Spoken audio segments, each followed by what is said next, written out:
latest on the Bernie Madoff scandal. ABC's new miniseries putting his massive fraud scheme and downfall back in the spotlight. And this morning, ABC's Brian Ross has an inside look at how the Madoffs are living today and what's happened to all those missing billions stolen from victims. Good morning, Brian. Well, good morning, Lara. To the surprise of many, it was announced this week that a huge chunk of that money stolen by Bernie Madoff has now been recovered. Some $11 billion of the $17 billion originally invested. And the search is on for even more, with the final lot of Bernie and Ruth's gold and emerald jewelry up for auction online today. Every morning, Bernard Madoff wakes up at this federal prison in North Carolina, where he is serving a 150-year sentence.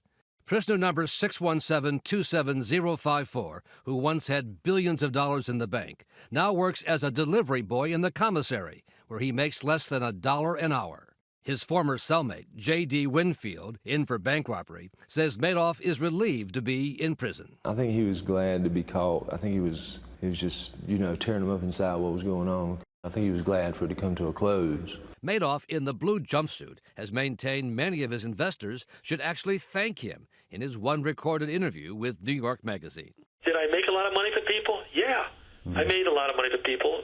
Madoff's wife, Ruth, now lives alone in a one-bedroom rental apartment in Connecticut, seen in this new video at the grocery store. No limo, no domestic staff to help her. But to the outrage of her husband's victims, the government allowed her to keep $2.5 million to live on.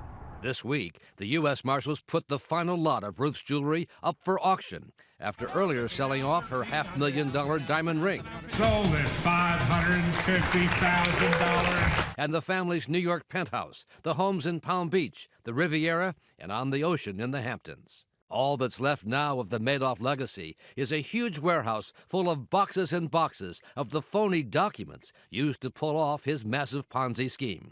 We were the first outsiders allowed inside. This is what? His black book. This is Bernie's chair. This is where the king of all scams sat for so many years. And we also saw bags and bags of shredded paper, documents the FBI says Madoff destroyed to hide the scale of his crime. Had he shredded a lot of these boxes, the case against him would have been very, very difficult. He wouldn't be serving the rest of his life in prison? He would have gone to jail for something, but, maybe not 150 years. And as to the question of whether Madoff's wife, Ruth, knew what was going on, she has repeatedly denied that she knew anything about it, and she's never been charged with a crime. But she is a tragic figure. Her husband will die in prison, and her two sons are already dead, one by suicide, the other from cancer a year and a half ago. Wow. I think a lot of people would be surprised to learn from that piece that she actually got to keep $2.5 million.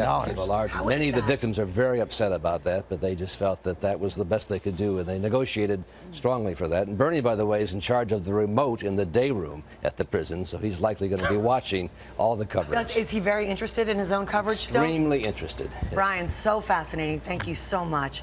And tune in tonight for the ABC miniseries Madoff, 8 p.m. Eastern, followed by a very special on real-life Madoff story at 10 o'clock right here on ABC.